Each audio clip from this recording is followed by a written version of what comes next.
Bienvenue dans Client Stories, le podcast qui a pour ambition de vous aider à créer des témoignages clients percutants, à les mettre en valeur et en faire des outils de communication qui plairont autant à vos commerciaux qu'à vos clients. Je suis Stéphanie Hoyer, créatrice de Newseo, et aujourd'hui, c'est Léa qui fait l'interview. Bonjour Léa. Bonjour Stéphanie. Dans cet épisode, nous allons aborder un point clé du guide du témoignage client, le recrutement des références clients. La plupart des marketeurs mènent le recrutement de leurs références clients au feeling, sans méthode, ce qui peut limiter leur efficacité. Alors Stéphanie, quelle est la méthode imparable pour convaincre n'importe quel client de témoigner? J'aimerais bien le savoir. Convaincre un client de témoigner pour vous, pour le compte de votre entreprise, c'est une tâche délicate qui demande à la fois une bonne préparation, puis aussi d'avoir le profil adéquat pour mener cette tâche. Moi, ça fait 12 ans que je réalise des témoignages clients et pour certains de mes clients, c'est moi qui suis en charge de rechercher les entreprises qui veulent bien témoigner. Donc, c'est pas toujours facile, j'avoue, mais je pourrais partager dans ce podcast quelques conseils. Alors d'abord, je pense qu'il faut choisir la bonne personne pour faire cette tâche de recrutement des références clients. Le premier contact avec le client, c'est essentiel pour moi. Puis parce que convaincre un client de témoigner, c'est un véritable acte de vente. Donc il faut une petite fibre commerciale. Moi, j'ai travaillé avec des entreprises qui confiaient cette tâche à un stagiaire ou à une personne du marketing qui n'est pas forcément accoutumée au contact avec les clients et c'est pas forcément toujours très efficace. Le deuxième point que je voulais partager, c'est bien sûr de s'appuyer sur les commerciaux. Dans certaines entreprises, on a peut-être la chance que les commerciaux vous ramènent des listes de témoignages clients, de gens prêts à témoigner pour vous. Bon, c'est peut-être pas ce qui arrive le plus souvent. Par contre, ce qui est vrai, c'est que les commerciaux ont généralement le réflexe de proposer à leurs clients de faire un témoignage en échange du geste commercial qu'ils vont peut-être faire à la fin de la négociation. Donc ça arrive assez souvent. Ça ne veut pas dire que le client derrière va bien forcément accepter tout de suite dès que vous allez lui rappeler qu'il s'était engagé. Mais en tout cas, c'est intéressant de savoir que certains clients ont cette clause plus ou moins claire dans leur contrat. Donc il faut faire le point régulièrement avec l'équipe commerciale pour alimenter en fait ce pipe de références clients qui vont vous servir justement à savoir à peu près quelles sont les personnes que vous pouvez contacter suivant vos différents besoins, suivant le bon timing, les événements que vous avez à organiser, etc.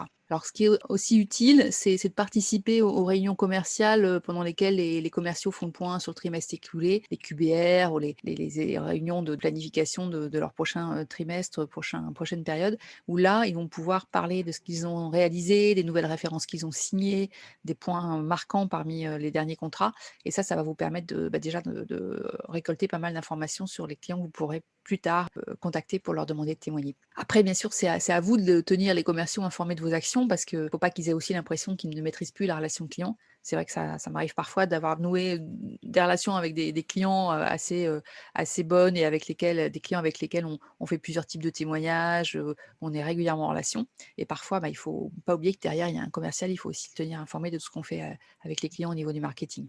Mais les commerciaux ont très rarement le temps de faire un point sur les références clients avec le marketing. Comment est-ce qu'on peut les convaincre? Oui, un épisode est justement prévu, sur ce sujet-là. Ce qui est important aussi avec les commerciaux, pour moi, c'est de s'appuyer sur eux pour préparer le premier entretien. Quand vous allez, avoir fait votre liste de personnes à contacter chez les clients, il faut, vous puissiez présenter votre démarche, expliquer ce que vous attendez d'eux et il faut que vous en sachiez le maximum sur eux avant de les appeler parce que, ça évite de poser des questions un peu basiques qui leur feraient perdre du temps et qui ne feraient pas très professionnel. Donc c'est important de démontrer ce professionnalisme et ça peut contribuer à convaincre votre interlocuteur de témoigner. Puis c'est surtout en ayant tous ces éléments que vous allez pouvoir, dès le départ, savoir quel type de témoignage va convenir par rapport à son expérience, au type de projet qu'il a mené. D'accord, c'est clair. Mais alors pourquoi est-ce que le client accepterait de consacrer du temps pour réaliser un témoignage pour nous?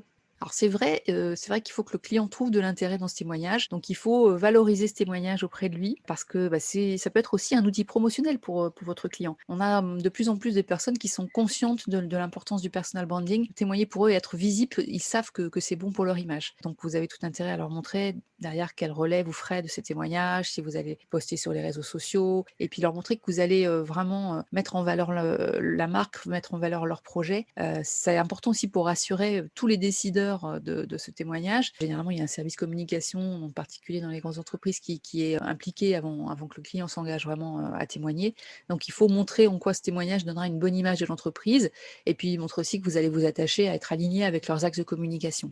Donc dans certains cas, ça vaut le coup de demander à parler avec le service com et de voir quels sont justement les messages qu'ils font passer de manière globale sur leur entreprise, sur la transformation, et cetera. C'est vrai que ça a l'air simple comme ça, mais est-ce que tu aurais un conseil à nous donner pour réussir cette étape clé? Je pense qu'il est aussi important de documenter cette démarche. Rappeler les engagements que vous avez envers ces clients dans les formats proposés, donner des exemples, bien sûr. Important d'avoir de bons exemples qui correspondent un peu à les types d'entreprises différentes pour qu'ils puissent s'identifier. Préciser le temps que ce témoignage va prendre. Et puis, bien sûr, expliquer que rien ne sera publié sans l'accord du client. Bon, ça semble un peu évident, mais ça mérite vraiment d'être expliqué et confirmé par écrit. Alors attention, ne pas faire trop d'explications non plus, ne pas rentrer dans un processus trop compliqué. J'ai le cas d'un commercial récemment qui m'expliquait qu'il avait réussi à convaincre un client dans une belle entreprise.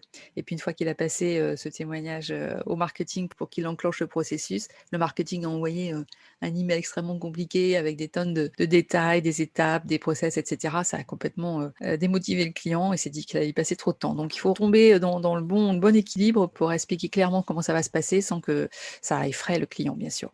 Très bien, ça demande un peu d'organisation, c'est vrai. Est-ce que tu aurais un dernier conseil à nous donner? Alors oui, dernier conseil, il ne faut pas oublier d'entretenir ensuite la relation avec le client. Une fois que le témoignage est réalisé, il ne faut pas l'abandonner, ce client, il faut l'appeler de temps en temps pour l'informer des événements. Vous êtes au marketing, vous connaissez tout ce qui va se passer, tous les contenus qui peuvent l'intéresser. Vérifiez aussi qu'il reçoive bien vos communications et puis vous informer aussi sur l'avancée de son projet. C'est aussi une bonne manière d'entretenir la relation pour le solliciter à nouveau lorsqu'il y aura une autre occasion de témoignage. Merci Stéphanie pour ces précieux conseils.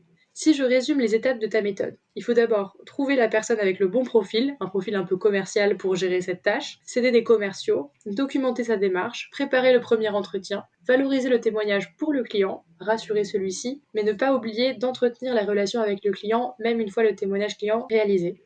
C'est ça. Merci Léla pour ce petit résumé. Dans le prochain épisode, je te propose qu'on creuse un peu plus le sujet de la valorisation du témoignage pour le client. À bientôt dans un prochain épisode de Client Stories. À bientôt.